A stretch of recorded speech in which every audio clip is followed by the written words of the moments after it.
الذي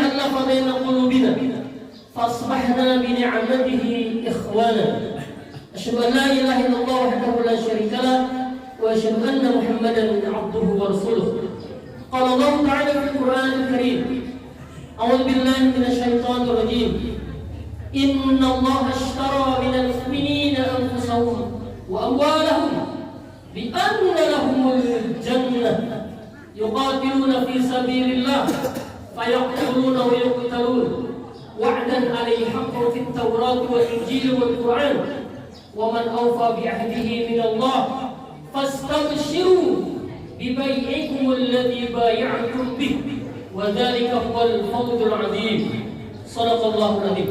Yang saya hormati, yang saya banggakan, Al-Ustaz Hiznu Sobat.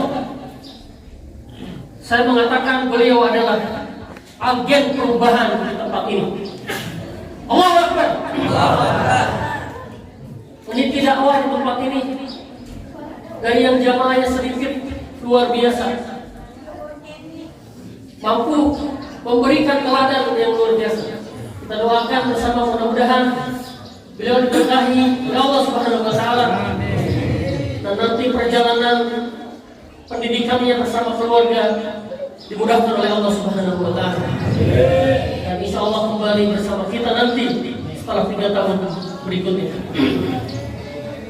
Yang saya hormati Ketua DKM Sedang Muda Al-Ustaz Agus Fitriawan yang nanti juga akan mengawal agenda-agenda perubahan di Masjid Al-Huda ini, mudah-mudahan memberikan kemudahan oleh Allah Subhanahu wa taala. Seluruh jajaran pengurus DKM Masjid Al-Huda, para asatidzah, di sini ada Ustaz Arif bin Iskandar, ada Ustaz Rojai, ada Ustaz Didin Mahmudin, ada Ustaz Asyadul Halim Nur Rahim, dan ustaz-ustaz yang lainnya di Bantarsari dan beberapa ustaz dari desa-desa yang lain, Kecamatan Rancampur dan Kemang, dari berbagai masjid, serta seluruh pengurus lembaga dakwah strategis. Semoga Allah memberkahi kita semuanya. Amin ya Allah ya Rabbal alamin. Sehingga Pak RT, Pak RW, wabil khusus di tempat ini yang mengawal pembangunan masjid, mudah-mudahan diberkahi Allah Subhanahu wa taala. Hadirin jamaah sekalian, bapak-bapak, ibu sekalian, serta anak-anak muda, terlihat anak-anak muda tadi bersemangat untuk juga memakmurkan masjid ini. Amin ya Allah ya Rabbal alamin. Jamaah sekalian rahimakumullah, kita hadir di tempat ini kecuali ada jejak-jejak kebaikan yang telah ditorehkan oleh orang tua kita. Al-Ustaz Kiai Haji Ahmad Nawawi Abi Maman almarhum Allahu yarham, bersama Kiai Haji Jayani Wanjai Allahu yarham, mengawal dakwah di tempat ini. Karena mereka kita bisa hadir di tempat ini, karena jejak-jejak kebaikannya yang telah menorehkan dakwah di tempat ini.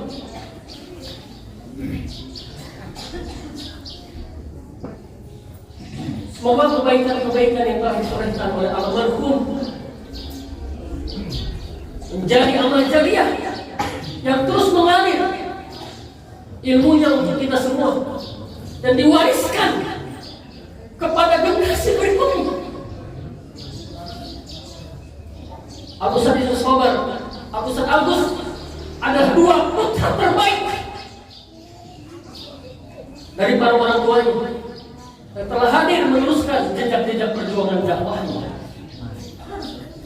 Kita doakan bersama orang tua kita yang telah mengawal dakwah ini ditempatkan Allah di tempat yang sangat tinggi.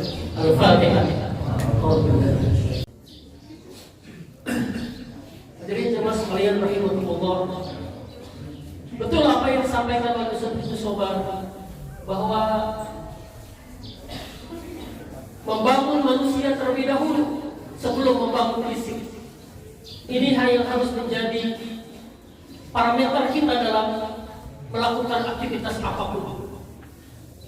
Karena sumber daya manusia adalah sumber daya yang luar biasa. Kami pemerintah desa pernah memberikan penghargaan terbaik kepada Masjid Al-Huda sebagai masjid paling banyak salat subuh berjamaah.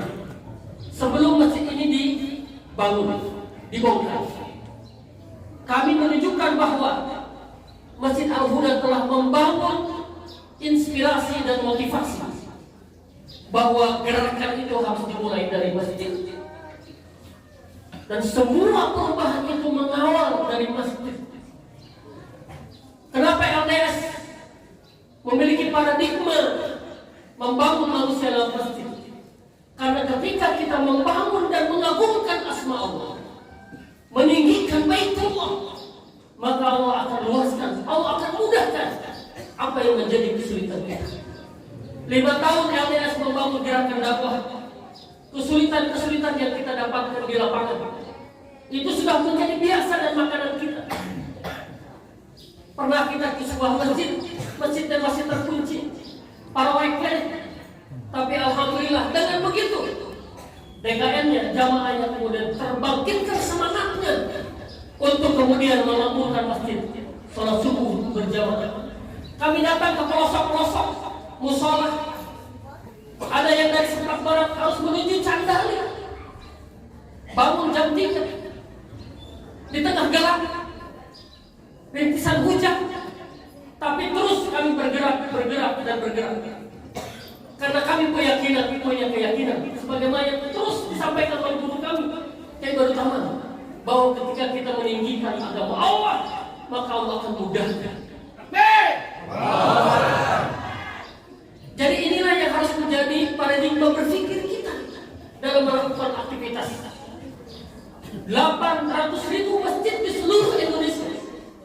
Dan pertanyaannya, dan sebagai bagian dari evaluasi kita, bagaimana kondisi jamaahnya, bagaimana kondisi masjidnya. Ini yang harus menjadi terus pertanyaan kita. Masjid harus memberikan solusi terbaik dari seluruh persoalan kehidupan umat manusia.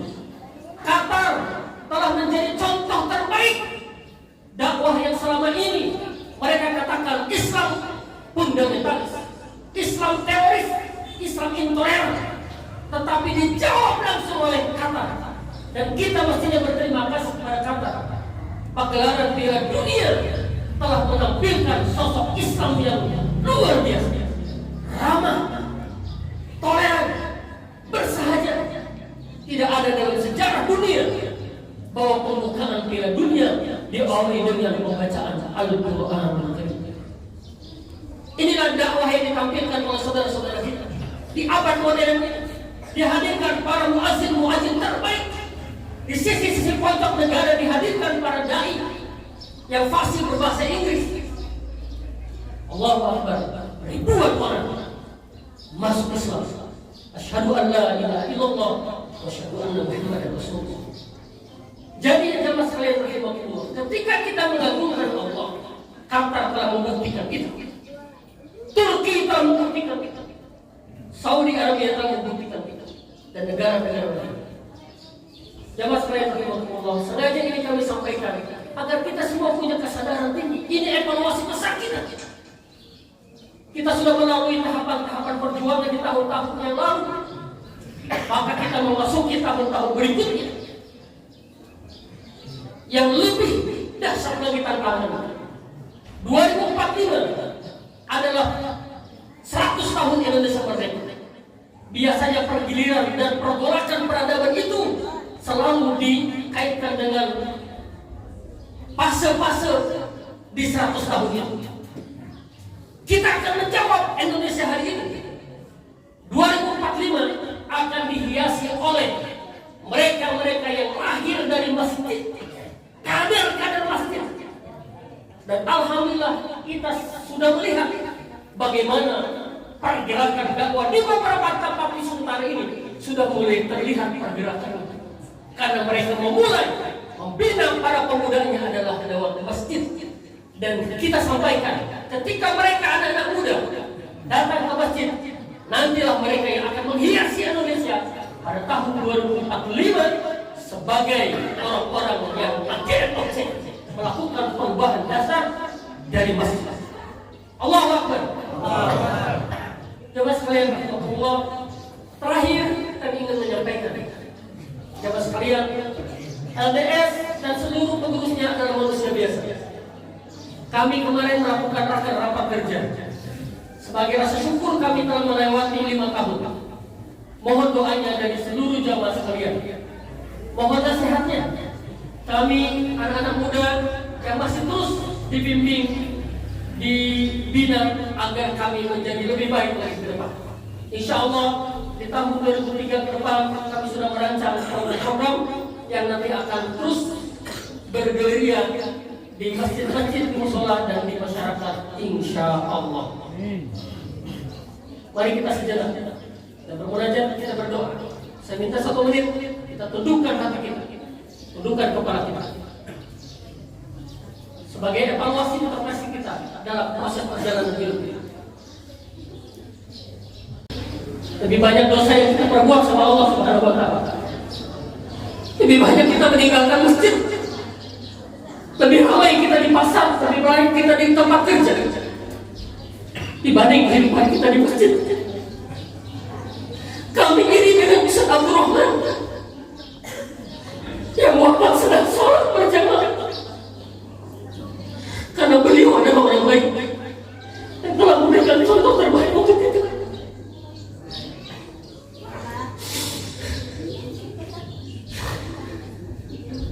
Beliau ketua DKM masjid di Bogor, hidupnya selalu di masjid, di tempat kerja. Waktunya dihabiskan untuk berdakwah, dan Allah wafatkan beliau di masjid dan sedang sholat asar dan menjadi imam. Allahu Akbar. Semoga ini menjadi pelajaran dan evaluasi kita dalam menata kehidupan ke depan. Hidup kita lebih baik dan lebih baik. Assalamualaikum warahmatullahi wabarakatuh.